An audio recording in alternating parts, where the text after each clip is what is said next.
Adam Walker, how's it going, my friend? Good. All good, man. Excited to be here. Definitely, not even today, but you have the best outfit backdrop. I hope this makes it onto video at some stage because, we got some good studios behind us, but you're winning with that, definitely. Oh, dude, it's funny. I was just looking at yours thinking you have the best backdrop. So actually this will be going on YouTube. So that's my initial start, but well, this is looking good. We got the blue thing going on. I can see you got the blue sky, the wolf, the moon. I've got the blue iceberg, Awaken Your Alpha, a little bit of blue on. Yeah. So we're very, it's a pretty picture. So yeah, I'm glad it's going on YouTube at some stage. Hell yeah. Sweet. So my friend, before we dive into it, what is your intention for this conversation before we have a little bit of fun? Enjoy, give value. That's it really. Yeah. Just here to serve. That's it. Just have a good time. Brilliant. Creating a space and intention around emptying myself out and being a channel for whatever needs to come through and just having some fun. Awesome. Yes, sir. Yes, sir. So a little bit of backstory backdrop. You and I met at New Media Summit. I guess it's a little over a year now. Actually, yeah, it was in January or something. Well, I mean, God, that time's absolutely flown, isn't it? Yep. Met you then, got to hear a little bit about what you're up to and really the commitment that you have inside of the movement that you've created called Awaken Your Alpha. Mm-hmm. And we got to journey a little bit further. And then at some point I mentioned, I'm starting a podcast and immediately wanted to reach out to you because I relate to you as somebody whom is just a shining example of what it is to be in their truth. And it's unshakable. To me, it's like unshakable. When I was like going through the answers to the questions I'd given you regarding, what you're here to do, it's like every single finger was pointing at the same thing, which is you just wanted to help people share their message and to really create something powerful that they could impact the world with. Awesome. Well, I'm glad to hear that. Yeah, no, that's good. Yeah. Cause you nailed it. Yeah, that's and it takes a while to get like that because it's always everyone's a work in progress, including me. But I'm glad it came through like that way. Sweet. And before we dive into all of that is Awaken Your Alpha, I actually want to know what was the catalyst for Awaken Your Alpha. What was some of that backstory that ultimately led to this movement that you're created? Yeah. So originally I was a teacher in school for 10 years. At the same time, I was a semi-professional athlete in the pole vault. Nice. Whether it was pole vault or not, I always aspired and was obsessed to get to the Olympics in any way, shape or form. I loved the whole, the ethos behind the, mind, body and spirit, the Olympic kind of ideals. And I was 28 and got back to my best, got into the biggest competitions I'd got into my career. And then pole vaulted in the rain because it's England and it rains quite a bit. So it was the English summertime. Had a pole vault accident, which, we could spend a whole hour on that. But I would just to say, it was dangerous conditions. And as the bar went higher, I was in fourth place, which, on paper, I shouldn't have been doing that well. But I was handling the conditions well in one perspective and then not handling them well because I didn't, think about things like self-preservation. I just really kind of went for it and fully committed. And I tore my ACL, dislocated my knee, ripped through the meniscus cartilage off the end of the bone ends and bruised the bones. So that was the end of pole vault and the end of kind of really the beginning of the end of teaching. It was kind of in a school setting at least. That was kind of my fork in the road that really by choice, or not by choice, I should say, I had to really the next, 3-4 years really battle to awaken my alpha continually. So it was a good couple of years after that of multiple operations and rehab crutches kind of scenario that, I wasn't as mentally prepared or tough as I thought at that point. So, it's ever since then, it's really, I just look at everything as a training ground and preparation for the next adversity because everyone's got adversity. It's not, you're not anything special when it comes your way. It's part of life. So I've learned again, the time to prepare for that adversity is not when you're in the crap, when it's happening, it's too late then, you are who you are then. It's preparing when times are going well or just as when times are going. It's always knowing it's, adversity and not in a like worried about it, but it's part of life. So it's just preparing so you're ready. I think I heard something that said like an ounce of prevention is worth a pound of recovery or something like that. Just any amount of doing the pre-work is always going to unfold 10 times more in its investment, as opposed to waiting like, oh, look at that shit, like my ACL is torn or my well, it applied to the operations as well. When I said sort of prehab, operations, rehab, a lot of people going into operations for that sort of stuff, they think prehab, what? You're having an operation, why bother? But as an athlete and going into that, the quicker you can recover from that is if you're going into an operation, train in and around that so you can get it as strong as you can before the operation, because then there's things you can't do post-operation, but you want to be as prepared as you can be, so then you can bounce back quicker. And so I was always in that mindset and in them habits. So yeah, and I would, as I said, physically I was prepared for things. Obviously my knee was taken out, not like I do about that, but I definitely relied too much on my physicality to that point. And nothing wrong with it, but I hadn't had any huge adversity up to that point in my life. So, when the knee, again, by someone else's perspective, would be, you only had a problem with your knee, you could still walk, crutches, and, you could do lots of things. You can't pole vault, boo-hoo. But at the end of the day, it took me a long time to understand it. If something happening to anyone is the worst thing that's ever happened to them, that's the worst thing that's ever happened to them. And it's okay if they're not tip top for a while. It's okay to be feeling, a little bit bummed.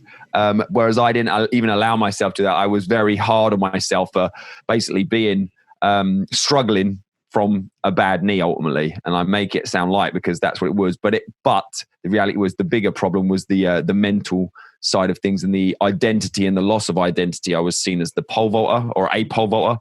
And I was very lost for a good couple of years. If you're down for it, I actually want to dive into that a little bit, because I think the whole conversation around identity and how when you get used to being a certain way, doing things a certain way, maybe you get into your routines, your rituals. This is who I am. I am the pole vaulter, and who the pole vaulter is somebody who gets up at this time, does these practices, eats this type of way, practices this many hours, does this much rehab, recovery, has these types of coaches. Globally, due to COVID, the current situation we're in, right? People identify with their jobs. Well, they identify with their work. Yeah, you nailed on a good thing there. If you see yourself as your job or whatever it is, then you're in a vulnerable position, because I did at that time. I wasn't a pole vaulter. I did pole vault. That wasn't me, but I thought it was. That was my whole identity. And I'd like to say now, if anything gets pulled away from me, it's not going to change me. I'm not going to lose my identity, because whatever, whether it's pole vault or a podcast or, a TEDx talk or a book, they are just tools. They are just, formats of, an expression of what I am, but they're not me. So, again, from learning this, whatever happens and things, stuff changes, things get taken away. It's not gonna change me or my identity. So, whereas before I got wrapped up in too much of a one-dimensional thing and identified with that too much. And, so I think that's it. You're in the current situation. If people do tie in to say they're a wealthy banker or something like that, and they lose their job, does that mean from one day to the next, winner and loser? No, the job, that's out of their control in a lot of scenarios. So that doesn't change the person, and that doesn't change their true identity. It's if you've been identifying with something that's not really you, or it's just a profession, a vocation, or if you say in that scenario, if you were a financial master and you love finances and really helping people in that way, well, the next day when you don't have that job, you're still a financial master who loves helping people in that way. So you're going to just have to do that in a different format. But your identity shouldn't change if you've done the work to align with something that really is meaningful with you. And of course, the byproduct of getting so intertwined with that identity, as you mentioned, is that mental, emotional side that really rips you apart. And I'm actually curious what that journey was like for you of, here's where I was and I realized, man, like I'm in a lot of pain. I guess the question inside of that is when did you realize it and what did you do? Because now you have this conflict between who you think you are in identity and that being stripped away. And now it's like, who am I now? Yeah, I was just totally lost. Yeah, didn't have a clue. That's the honest truth, and that's why it took time. You got to do the work, but in denial for a long time. That straight off the bat, the surgeons and stuff are telling me, well, I was saying to them, "Oh, how quick can I get back?" And they're like, "I don't think you're quite getting this. The injury you've had on your knee is more like, don't think about how quick you can get back to pole vault. Think about, being able to play basic sports with your kids when they're older." And I didn't have any kids at that point, so I'm like, oh. It's just that perspective shift of like, I'm still in that mindset of how quick can I get back, as opposed to, I was in denial. I didn't even think there was a question if like that I couldn't get back, because, people have injuries. I've had injuries before. I tore my groin quite badly and had an operation and got back. It took a good few years, but I'm okay with that. But people saying you can't get back. And then also, if you're in that kind of the mindset I am, as well, if someone's saying you can't do it, you're going to take that with a pinch of salt, because also that's the general for like rehabs and operations. They give you the general public kind of rehab timeline. So, this should take 6 months to get back. 6 weeks later, you're out doing sprints and stuff because of the prehab you may have done. And then the rehab, I literally was a professional rehabber for like 2 years.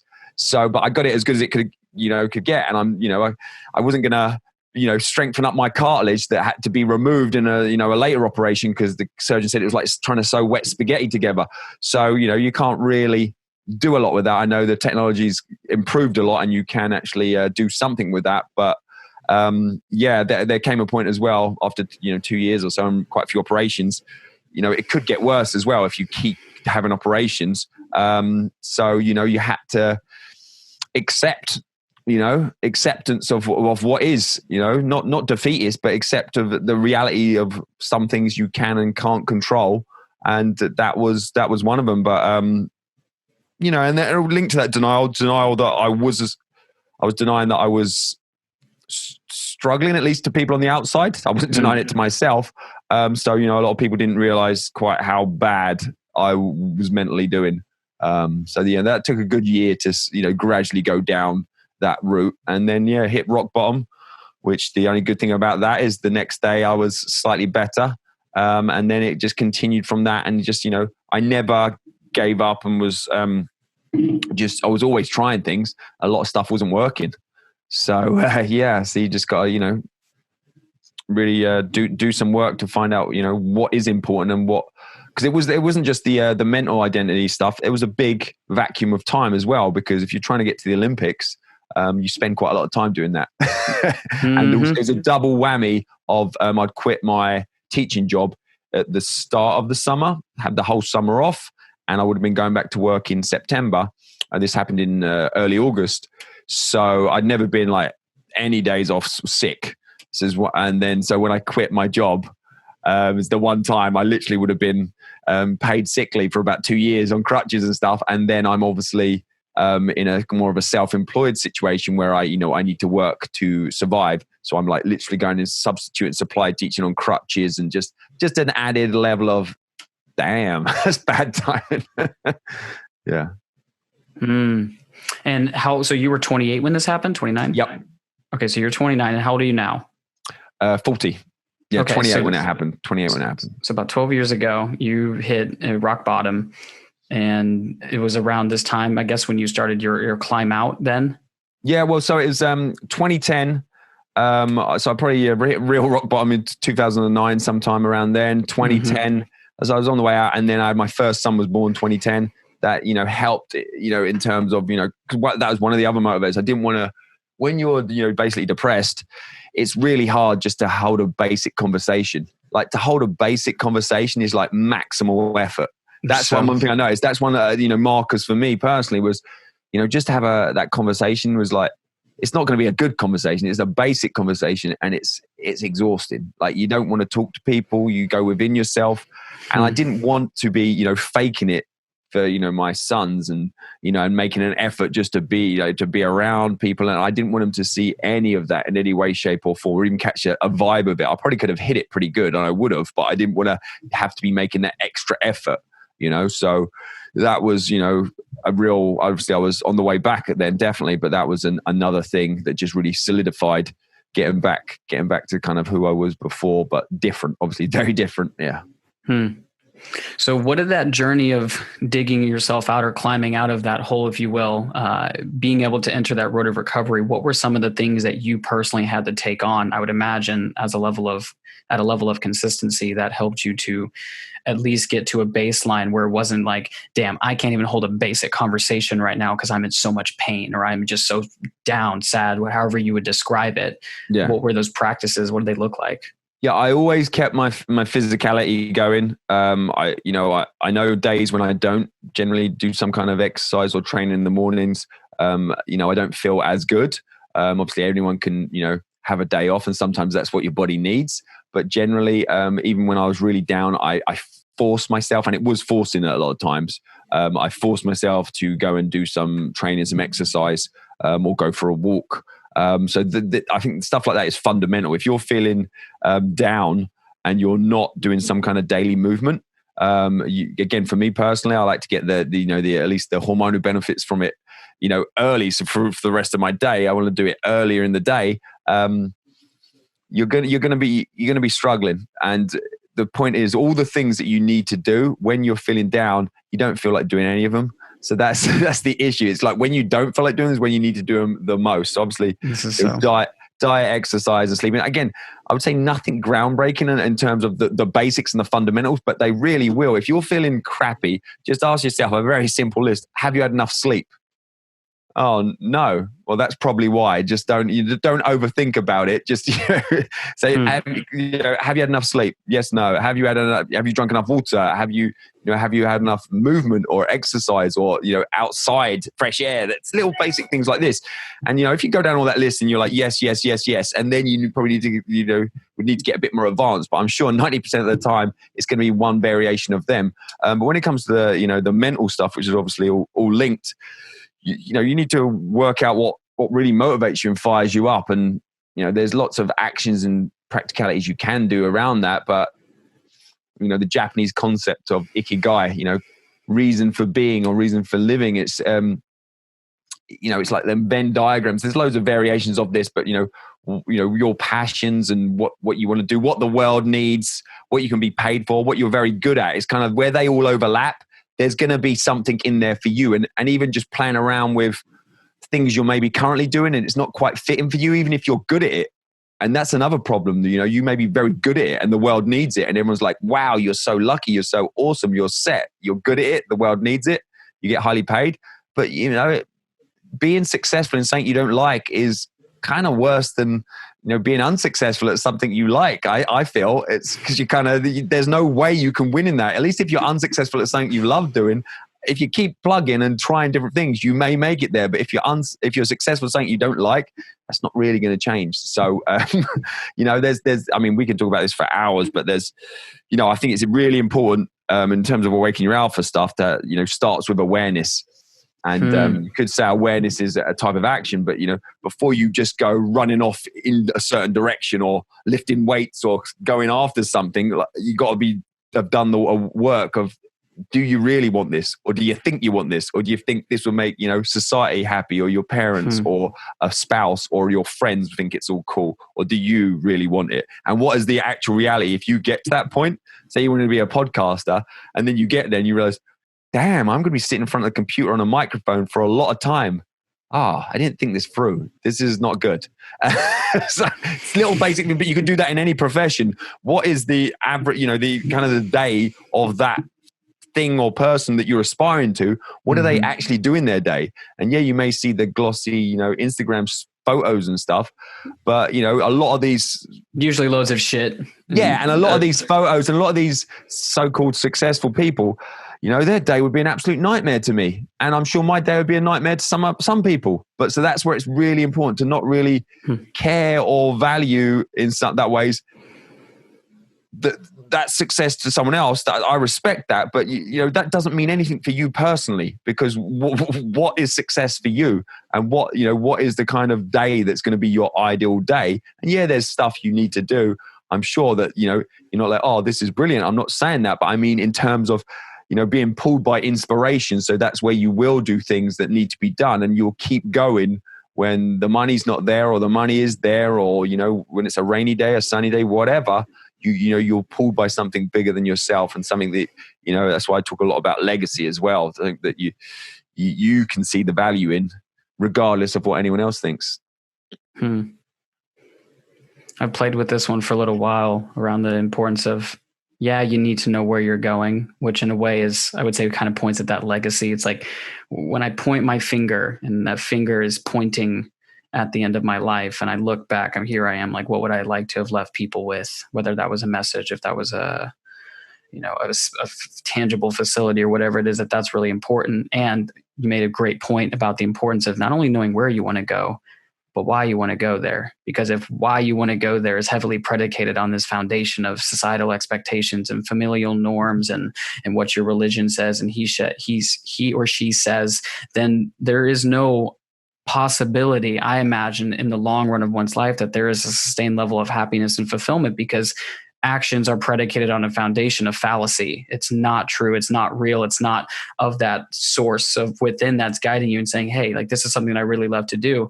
And you make an additional great point about how the importance of being inside of that person's world. Meaning, if I want to become a masterful podcaster and do things in relating to TEDx talks and things like that, like maybe I go and I talk to Adam if he's open to that conversation, because if I can't put myself in his shoes and see myself doing that work, then I've just done all of this work and research and implementing things only to realize, wow, this isn't really for me. And there's a great perspective to be had around the concept of apprenticeship and internship, younger and younger and younger, as opposed to waiting like some people, me and other people who go and get a fucking degree because that's what we're told we're supposed to do. And then we realize, wait a second, I did this for completely the wrong reasons. Now here I am, not to say that it was a waste of time, because I learned a great many things and I'm not much of a person for regret, but at the same time, maybe there was a more intentional way. And it seems like that's what we're pointing at, as being intentional. Being a lot more intentional with our days. Oh, yeah, definitely. Yeah, because otherwise, I'm all about long-term stuff, and you really, stuff is to do anything meaningful. There's a lot of hard yards to do, and consistency and relentlessness, and turning up. And if you're not in it for the right reasons, you're going to fall off. You really are. I mean, we keep coming back to podcasts. It's just a good example of relevancy. Here we are. Yeah, I mean, we're both in this now, but what I'm saying is, like, someone said, oh, how do you do a great podcast? And like, from my position now, 6 years in, and ultimately in like the top 1% of podcasts in the world, well, I'll tell you, one of the main reason to get in there is still going after 6 years. It's still active because, what's it? We just passed 1 million podcasts are out there, or have been out there in the all of time kind of thing. Out of them, it's like 400,000 are technically active. So there you get a smaller percentage. Out of their 400,000, by classing it as active, I think releasing one a week is like 200,000 or something like that. And then out of them 200,000, those getting like barely any downloads is a huge proportion as well. So if you want to get in, it's just, so what are the key thing of them that even that 200,000 in the world, they're still turning up. And that's not even talking about whether they're any good or not, but they're doing something that has kept them coming back. So they're either insane, or they're driven by something bigger than themselves, or they're inspired, or they're very successful at it. So that's why they keep doing it, and a combination of the above. And, every podcaster and podcast is different. And I think that's, it's important to set up as well. So one that's going to, I say to anyone who's started a podcast, set it up so it's sustainable. Can you see yourself doing it, 1 to 3 years? And that's really like to get going. And what cadence or format can you see yourself turning up whether it's once a week, twice a week, once a month, but you can see yourself turning up, whether there's going to be any money in it, no lots of money, whether you're going to feel like doing it, not something that you're going to feel is sustainable with your life, regardless of what else is going on, at least in the podcasting sense. And then you'll be onto something. But literally, so is life. Like what you just described to me in a more expansive formula is this is essentially how to do life, right? We look at it and say, am I willing to commit to this for the next 1 to 3, even 5 or 10 years? And am I willing to, as I've heard some people say, like really just just eat. This is going to sound really terrible. I just heard this used before, but it's like, just eat shit. Just like you're just eating dirt. You're not seeing results. I'm so serious. I heard that and I was just like, it's a little bit grotesque when you put it that way, but you have to really got to be with yourself on that. Cause I heard something from, I think it was Russell Brand said it. And it actually was the thing that had me start this podcast. And he said, if you like writing, now you're a blogger. If you like speaking, now you have a podcast. If you like being on video, now you're a vlogger. And if you are not prepared to go the next 1, 2, or 3 years doing this, knowing that nobody is listening to you, that nobody's listening to you, not because they don't want to, but one, because this is your opportunity to figure out your identity and to figure out who you are and what your message is. And if you're not willing to commit to knowing that no one's going to hear you for the next 1 to 3 years, quit before you start, because when you start looking at those analytics, that's going to be a real big twist. Yeah, that first year or two, I really looked at the podcast download numbers, and again, being linked again to something external. And it did affect my mood. I'd like to say it didn't, but it definitely did. For my day, okay, I had X amount of downloads. That mean I'm slightly happier, or I had no downloads. That mean I'm slightly sadder. And I always know how ridiculous that is, but that is happening a lot. So I always, in an English sense, when people are really sad, like for a week or so, when their football team, their soccer team loses, has zero relevance on them and their life, but they may be moody for a week and be speaking to people badly and just being miserable. And that sort of thing is insane to me, but it goes on. It's a society norm type thing. And with the podcast and stuff. Yeah, completely agree. Yeah. I don't think about the downloads particularly now.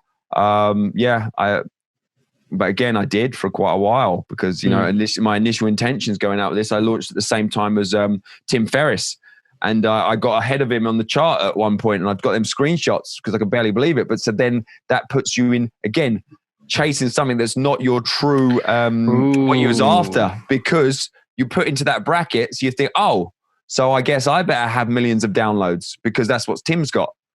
And so that, again, if you compare yourself to other people, you're going to be miserable regardless who you're comparing yourself to. But especially if you compare yourself to certain unicorns out there and things that people have done that are just literally the world's best, you're going to have a tough time because you can always compare to yourself to someone who's doing what you think is better or in one stat, but you're comparing one of their stats to all of your stats. So it may have like millions of downloads, but what's his X like, or what's this like in his life? What's that like? You cherry pick, you don't pick, because I know other aspects of his life and I wouldn't touch them, but I was just like, downloads. So you want that without the other bit of his life. You can't, everything's connected, so you can't cherry pick. Wow. And, jealousy, as I've heard, is the thief of joy. And to be able to, again, you get to ego check yourself. It's like, again, what's driving you? Is it the downloads, or is it the commitment to inspiring people? Because exactly.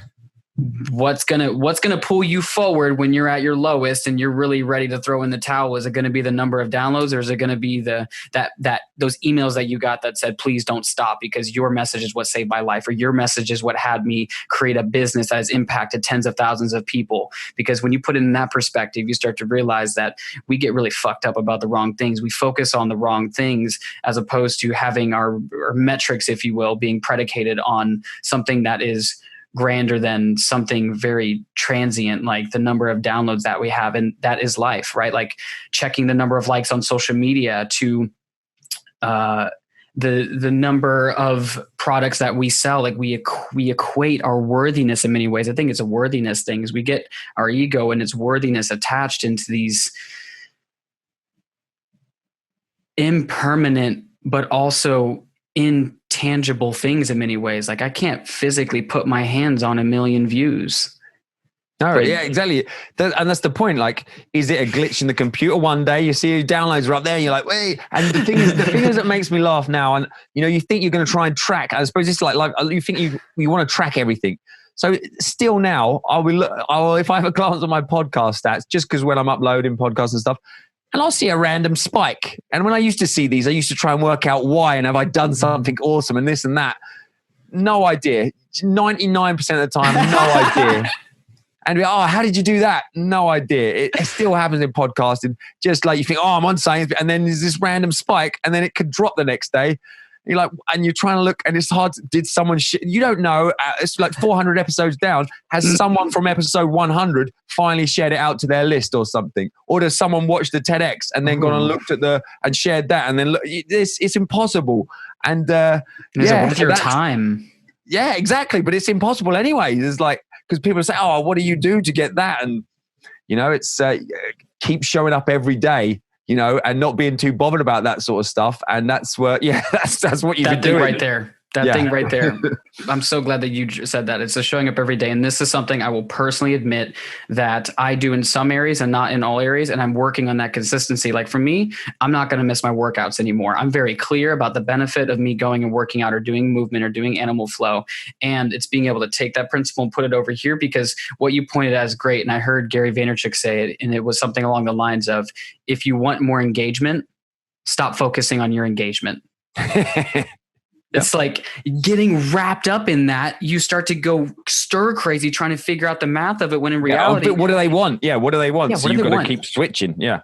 And then you're putting on masks and you're trying mask on, but in reality, I think you would agree with this, I'm sure, in your journey, is the more you became yourself and the more you allowed your message to come from an authentic place, the next thing you knew, your true fans started showing up, and not these impermanent people who came briefly because you this is going to sound funny, but you posted a booty pic, and people like, so you get a crowd of people who like booty pics, but then you go back to posting what you really want to post, and all of a sudden your views drop. You're like, no, my sense of self-worth.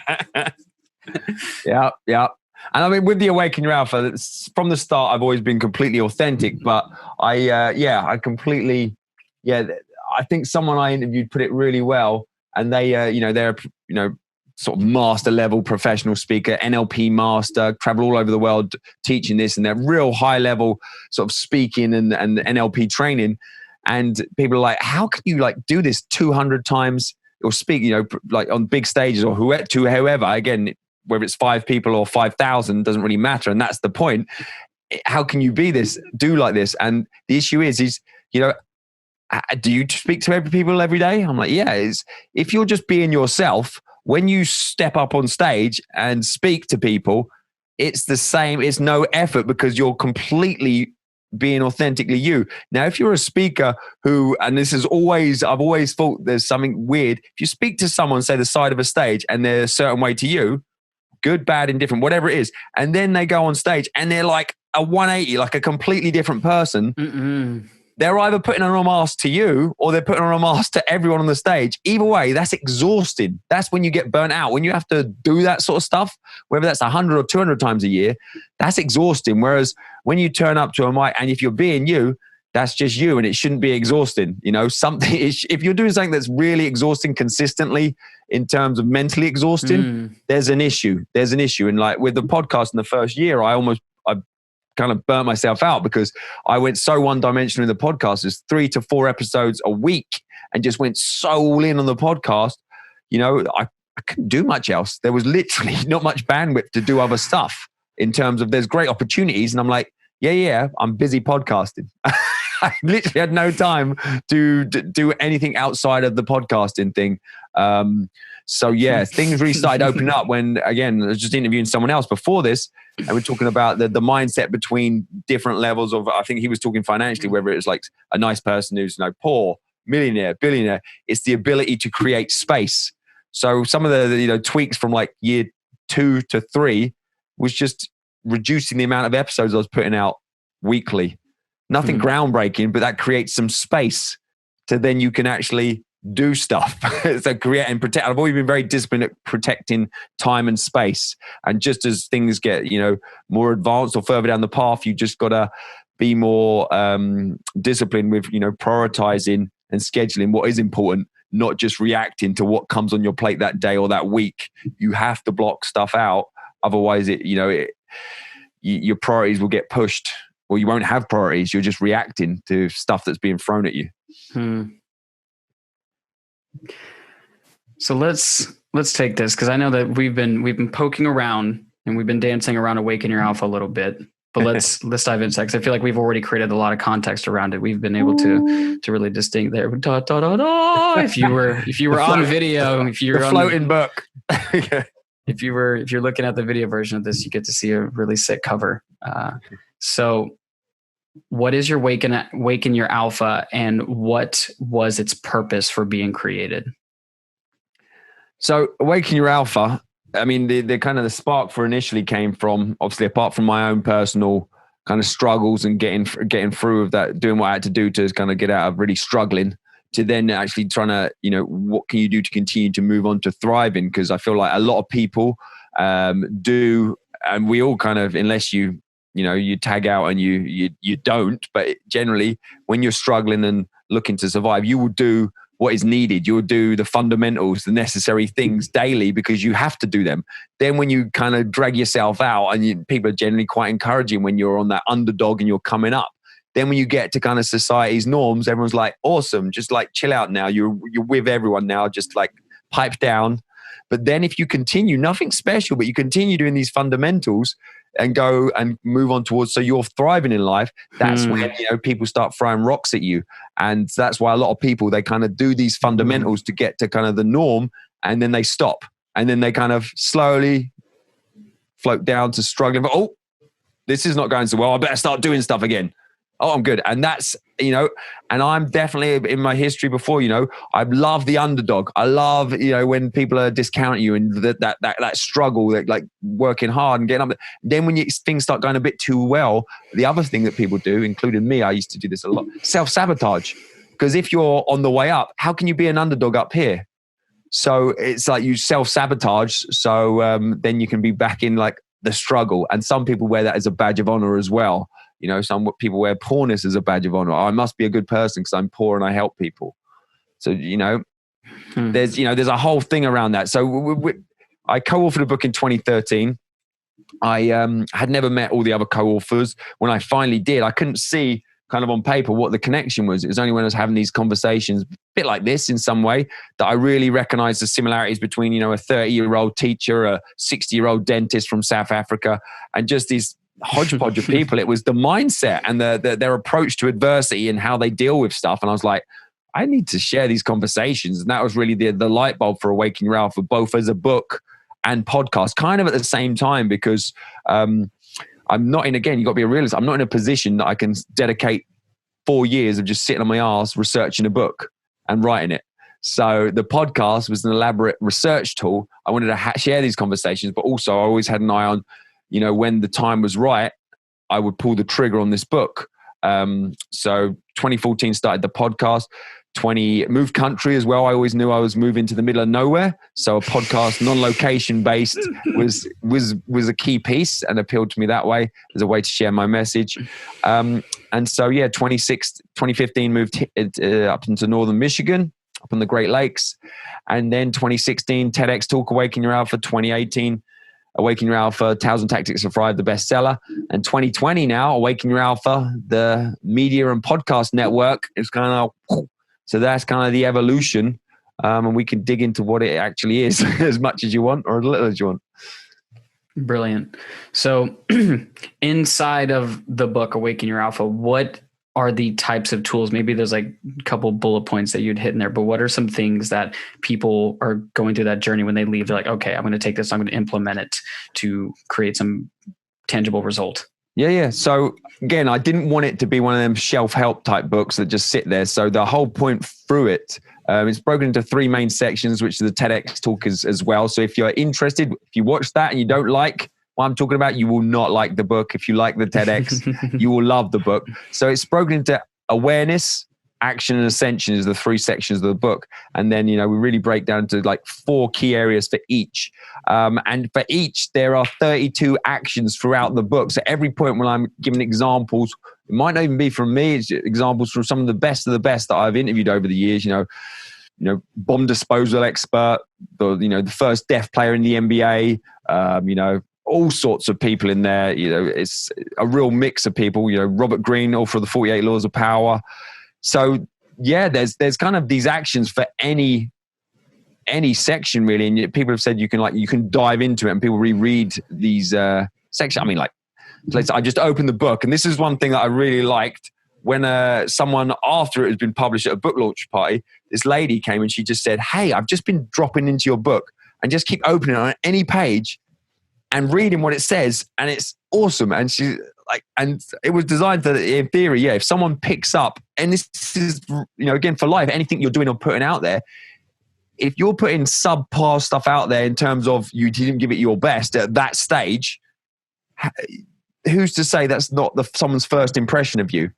I'm not expecting someone to pick this up, read a load of crap, and then we go, "Oh yeah, but the rest of it's good," because they're not going to get to that point. You got to put your best foot forward, So, I mean, I just opened it on that one. So, in terms of this one's action 6, what are your favorite quotes? What really resonates with you and your approach to life? Think about it and write them down. Make your quotes into your own model and change what you need to achieve it. So, just on that, that's a simple action in terms about being authentic to you. Your quotes will be different to mine. And everyone's in that combination of quotes. Yeah, I may think that's an awesome quote. I love quotes. But so some of mine, I have it on my office. The whole wall there is literally, it's not a well-known classic quote, but it's from again, very authentic to me. So from my favorite movie, Predator, 1987, Arnold, it's do it now, is literally the whole one wall of my office. Do it now. Yeah. And again, I'm part of exactly that. When my boys walk in the office, they say it in an Austrian accent like that. So that brings me joy number 1. I've got a picture of the Predator up there. And then, so mine is do it now is one of my favorites. And then I have success is never final, Winston Churchill. And then life shrinks and expands in proportion to one's courage, Anis Nin. So my combination, I put it in the book, use it as an example, is a combination of those 3 quotes in terms of my motto for life around, do it now, basically. And I've articulated it slightly better in the book, I'm sure. I would have put more filter into it, but, success is never final, and, you've got to keep, it's a daily thing, and keep moving forwards. And as I said, that the life shrinks and expands in proportion to one's courage reminds me as well of, tough times and, that depression and aspects like that, because that's when it's really apparent. When you start shrinking, that is a slippery slope. It's not going to get better that way. There's only one way, because when you start shrinking, then you go within yourself, stuff gets worse, then you shrink some more. And so it's really, if you think it's important to you to, take bold action, do it now. So in terms of your courage, that's important as well. And that success is never final. It really is a daily habits and actions that are important. So so that success is here and there, awesome, and I celebrate the journey. And it's like, to me, it's the infinite game. But I would never hang my hat on one thing and think that's it, awesome, I can chill out, because that's not what I'm in it for.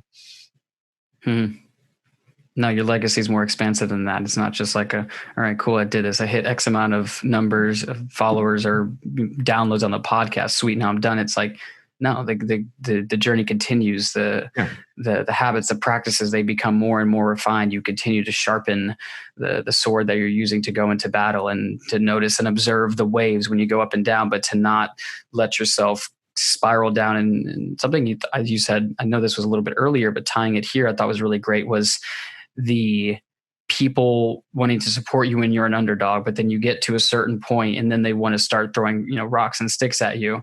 Oh, yeah. And sometimes the person on the side who's throwing rocks and sticks at you is yourself. Oh yeah, totally. That's that self-sabotage. That's those limiting beliefs. That's those things that are in our subconscious that are, they want nothing more than for us to settle into that comfortable. But as you said, it is doing it daily, and doing it especially when you don't want to show it, because resistance, as I've come to learn, and especially in the book, The War of Art by Stephen Pressfield. Yeah. That resistance is the compass pointing towards that which we seek the most. I reckon I've gifted this to people. I love this book. Awesome. So good. Book. It's sitting right there along with The One Thing, both of them really great. And, yeah, that's brilliant. I actually really love your whole point about taking the quotes and in a way, like making them your own as like a principles almost, and having those principles be what guide your behavior. Because something that has come full circle for me is the person who sets an intention, the person who puts that, do that thing in your calendar is the person that you want to listen to, not the person that when it comes time to fulfill upon that intention, who's steeped in whatever emotion that they're steeped in, wants to say, but I can do that later. I can work out tomorrow. Your alarm goes off. It's time to go work out. Yeah, you just remind me of something. I love it. Again, so it's always, different and evolving. But I had my Wednesday's my perform day. I like blocking days as well. I think the further I've evolved and stuff, I block stuff more and more because you get into stuff. We're in kind of this zone here, like a nice long interview. And so today is my interview day. I interview and I get interviewed on Wednesdays. And it's a huge day today. And then the first interview, they cancelled last minute, reasonably late last minute. I think it was late last night, whenever it was, something like that. I didn't think too much of it. It doesn't happen that often. But then I saw who did it, and it was the second time they'd cancelled last minute. So, and I was just interested, and I'm just and I'm looking to, and I'm going to say now, I'm not that bothered about interviewing them. If I'm being honest, I'm like, I could take it or leave it in terms of, and more, I think it's in terms of how they've shown up in reality. Everyone can talk a good game. The reality, no one's seeing this, but how they're turning up or not turning up to an interview, which linked to you talking about priorities. It's not like they've rescheduled it or cancelled it like a week in advance. It's a last minute, and these things happen. But the only person who's rescheduled like that in the last couple of months, probably about 3 or 4 months, is the same person twice. And it's last minute, meaning it's not like a thought out thing. It's, what have I got on my calendar tomorrow? I've got Adam there. I got more important stuff to do. Hey, there's other details, but that's how I'm interpreting it. And, it's just interesting. And I in terms of rescheduling, if it was in that scenario, the natural consequence is the next available interview. With that, this is just the reality of the situation. The next available interview is October or November. I think it's November now. Woo. I don't know what to say. And it's partly as well, if it was you, Wolf, and you said, this happened, but it's not even that. It's literally like, there's no communication. Something at work, I'm going to have to bump it. He didn't say again, but it's again. And I'm like, whoa. Do you know what would happen the third time if I let him book in? It would get bumped. I would bet my house on it because there's nothing. It's not like anything exceptional has happened. So I'm just linking to what you're saying. What are you bumping off your calendar weekly and daily till tomorrow or till next week? Like, it comes around. It sounds like a good idea. You think, I really want to do this. But then when it comes to do the work, you're like, yeah, I'll move that. I got to deal with this today. I'll move that. There's either two things. It's either not that important to you, or you're just not being bold. You're not going for it. You're just putting it off to that, that tomorrow kind of syndrome, and tomorrow never comes ultimately. It's interesting in a way. This is a weird, comparison, but the person now who sees, whoever that person is, not fulfilling upon that commitment, not once, but twice. And, there's something to be said about if that happens and it just so happens that the person is, they slip and they're in communication, that's one thing. But if there's not a real, honest, for me, my thing's truth. If you're not going to be truthful about it, there's, in a way, you allowing that it's like diminishing your own belief of your own value in a way. Yeah. Well, the reality is as well, at that short notice, I've literally, in the last 24 hours, people have been booking into my podcast and I've been like, sorry, the next appointment is X date. Now, he's taken someone's spot. He's taken someone's opportunity is the reality. But it's just that if you're so in your own bubble that you don't think about other people, and as I say, I've had people reschedule before and I've barely even noticed it because they've communicated to me as a human and they've said, and I'm like, hey, not a problem. It happens. Stuff happens. I get that. But, this is not stuff happening, So anyway, it's just interesting scenario. And it's like, it is what it is. And I feel like it's all worked out good because I don't think it was the right fit for this person. And I can't even remember what they do at this point to be on the podcast. I think something is telling us, or at least me, that this is not the fit. And I would say that sometimes we are that person for ourselves, and it's important to acknowledge that, unless, you've really gotten your discipline down, but sometimes we are that for ourselves. Like you said, showing up to that appointment time and saying, and ask that question, is it important, or am I just not giving it the value, or am I resisting it? And when that happens for us, like you put your hands up and say like, oh, I dropped the ball. This is what happened. It's not okay. I'm acknowledging it. I apologize or whatever. Like, what can we do? That happens, and people happen to me. I do that to people. Like, everyone makes mistakes, but there's certain ways to, handle yourself or not handle yourself. Mm-hmm. And that's a personal choice, and it's up to you. And, they both lead in different paths. Yeah, it's just a real high level of integrity. I really respect that. And what would you say, kind of very disconjointly moving into a new conversation here, what would you say?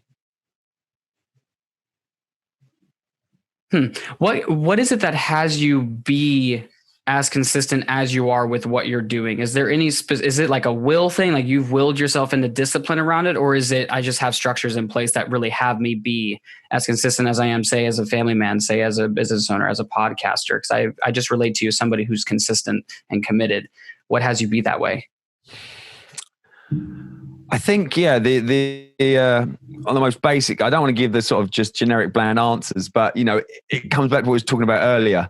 If you're driven by inspiration and something that you highly value, so all my stuff is linked to, my kids and my family and just spending quality time with them. So, I structure my day when they're at school, which doesn't seem a lot at the moment, or they're not at the moment, I take them to school every morning and I pick them up every afternoon. Easy to do in my scenario because I've created this, or easy not to do. I could easily, that 3:00 time, just go through that. Like, they don't need me to pick them up. Their mum works at the school. She can just bring them home. But I make the conscious effort because them little things they're going to add up. And so that's where kind of things that are important to me. But the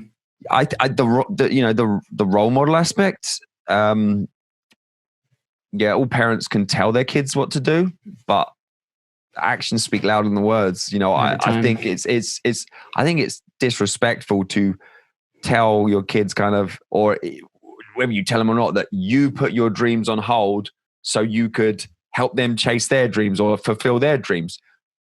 You're setting the ceiling for them so low because you're saying something, but you're doing something else. You're saying, oh, you should chase your dreams or you should follow stuff that fulfills you. But I haven't. So that's mixed messaging. That's just confusing. So if you want your next generation, your people important to do as best, if you want the best for them, which is what I want, then you've got to lead by example. So 100%, because they're going to, that you're going to set, ceilings and limitations for them, which you generally don't want to do. Everyone says, I want the best for my children, for example. So you got to walk the walk, as it were. So that's a huge motivator. So, it's and again, it's come back to that original conversation of, if you're following things or doing things for the wrong reasons, you're not going to be consistent because you don't really care, and no one cares. Like whether you do it, people aren't. It's just you got to do the work, and that's where it's a very individual thing. If I would have been 100% happy and fulfilled, teaching in schools that whole time, I would have still been there. There's not better or worse. There's different because we're different people.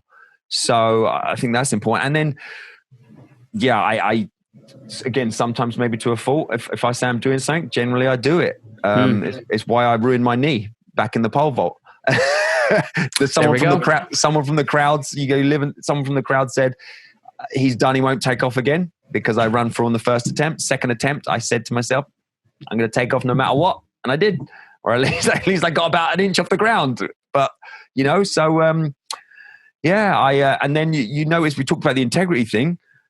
Stuff doesn't have to be rocket science. You can do very, very, very well in life if you do what you say, and you turn up and you treat people right, and you follow through. Do you realize how much?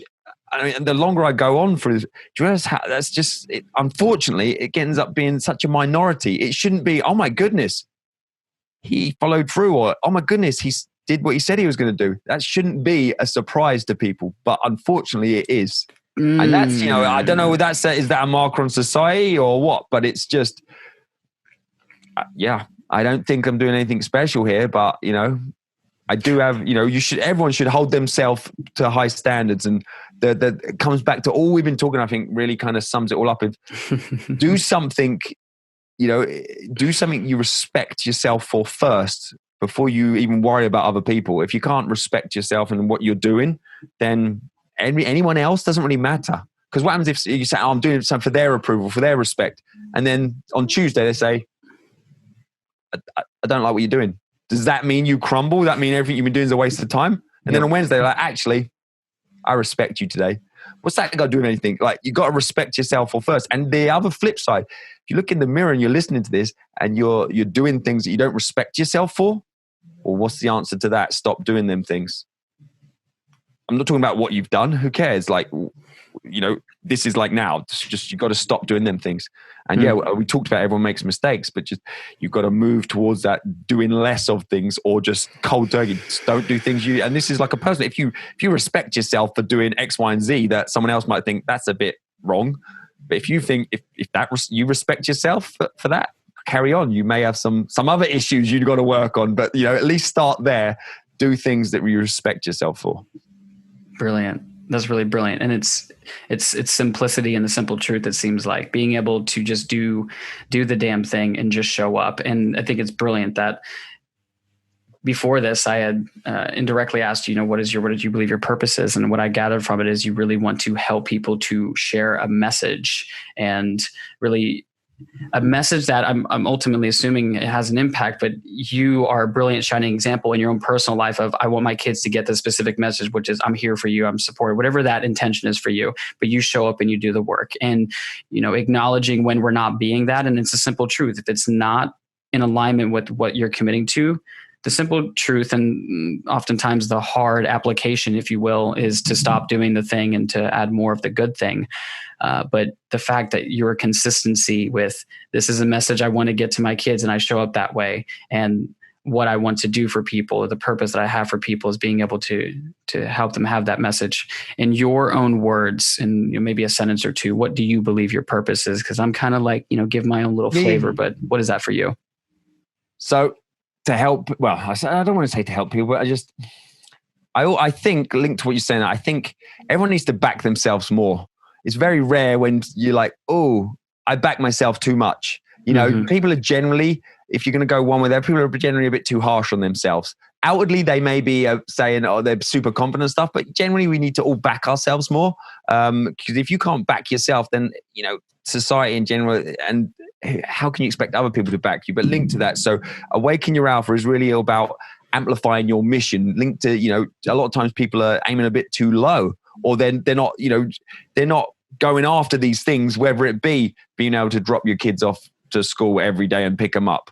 For a lot of people, that might not be the pinnacle. For me, that's kind of the pinnacle. And, I feel like stuff like that, if you do the work to what is important to you, what is going to have a daily impact on your life and fulfillment when it comes to the end, things like that generally pop up a bit too late for people. But, so really amplify your mission. And with like the Talk Accelerator and going down that route, I've launched that podcast last year. That's really amplify your message. So that's how they kind of go together, because, a TEDx talk or a podcast or a book is just a tool. It's just a format.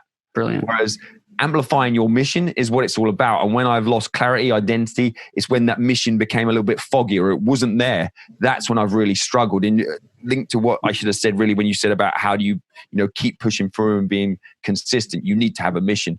Strongly believe that. I'm happy to have a massive debate with someone who says, oh, you don't need a mission. That's one thing I've now noticed from people who do, who are very consistent, who are just, on a mission. Ultimately, they really do have a clearly defined mission that really inspires them and pulls them to it, as opposed to doing something out of desperation, where it's more like you're being pushed and you feel like, oh, I have to do this interview today, or I have the chance to do this interview today. Very different, slight tweak, but very different.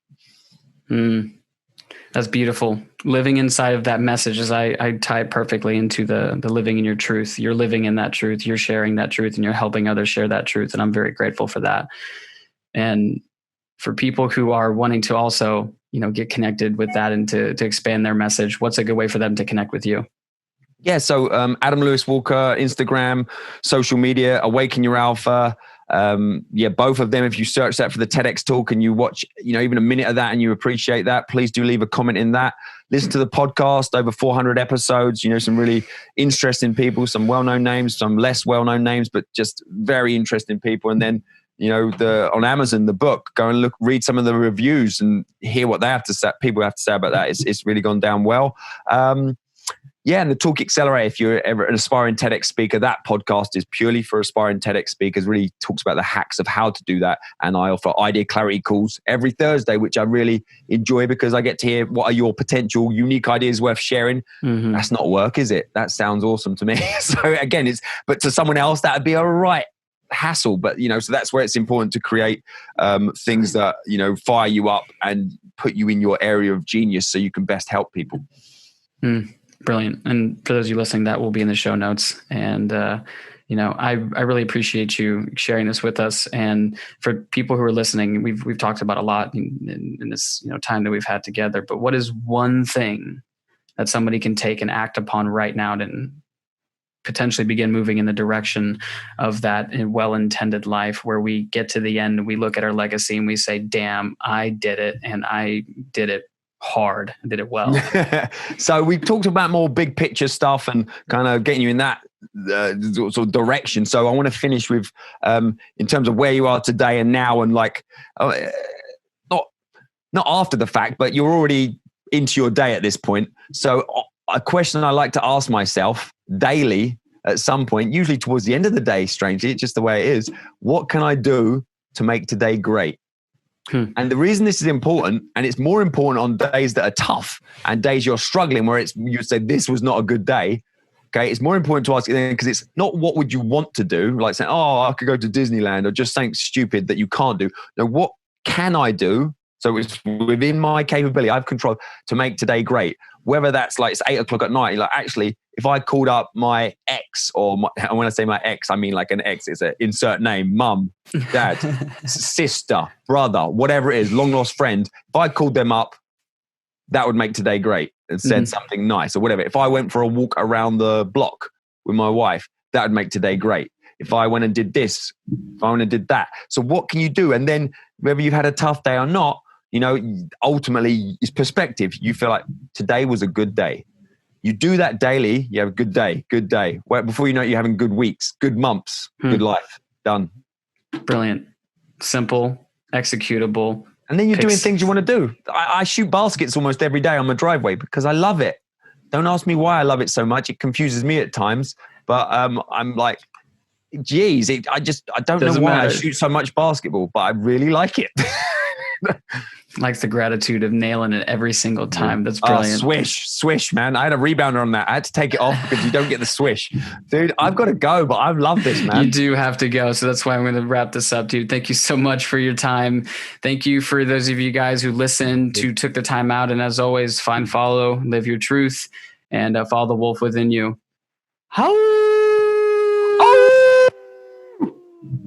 Thank you so much for listening in. If you got value out of this message, we would love it if you subscribed and shared it with your tribe so we can continue to share this message and this medicine with people all over the world. Much love and peace be with you.